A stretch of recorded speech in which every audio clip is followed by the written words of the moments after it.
Hey everybody, Darren Kavanoki here along with my partner in crime, Pat LaLama, here on the Crime Couch, crime feed for Investigation Discovery. So, a hot topic in the news today, Pat, Bob Filner was the mayor of San Diego, now inmate number 123, blah, blah, blah.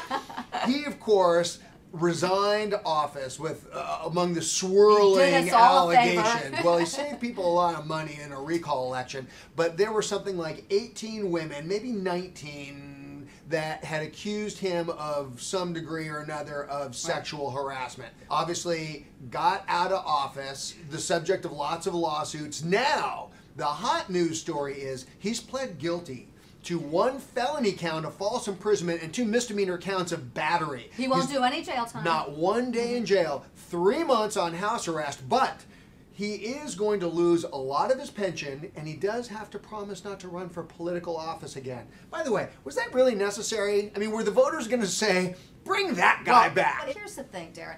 You know, I am the first to admit that a lot of times there are some women who may, in fact, overreact, which in fact makes it bad for the women who have true allegations. Agreed. But this guy has got a problem.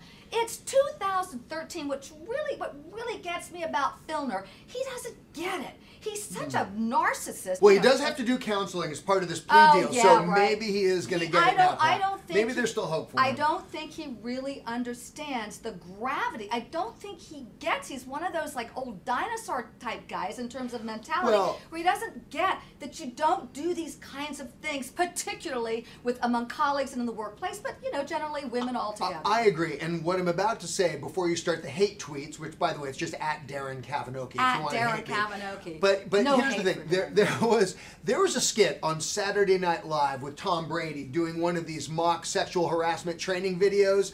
And the end, and it's funny, and maybe we can even link to it here, but the point was, it was Tom Brady walking around the office in his underwear, and it was all okay because he was handsome. And the big takeaway from that spoof was, just be handsome, be attractive, and don't be unattractive. And here's the deal. Some of these allegations, just some of them, against Filner, when you look at them, they seem pretty mild.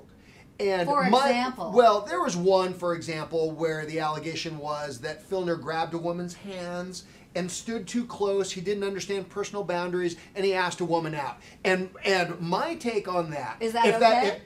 If that's all that it was, and I wasn't there, but if that is all that it was, if you take out the name Bob Filner and you put in the name, who's a hunky guy today, Ryan Gosling, then you're not going to have plaintiff number whatever, you're going to have the last woman that Ryan Gosling slept with. I think that undermines the fact that people feel really uncomfortable and threatened by that kind of behavior. If some guy came up to me and took my hand... It's different when you're a wrinkly old Bob Filner. No, I disagree. But if some guy came up to me and put his hands on me and said, at work, I want to have a date, I'd say, get out of my face or I'm going to deck you. Okay, so I understand that there are degrees of where you feel uncomfortable and what's considered harassment, but the fact of the matter is you have to look at this case in totality. You put all those allegations together. This guy needs help. He doesn't truly understand. He doesn't understand what he's perpetrating on women. There's little room for debate left now that Filner has pled guilty, taken his deal, and is off. Go get help, Filner. Go get help. All right, we are on the Crime Couch, but it's all over for now. We'll be back. I'm Pat LaLama. That's my partner in crime, Darren Kavanoki, for the wonderful CrimeFeed.com Investigation Discovery.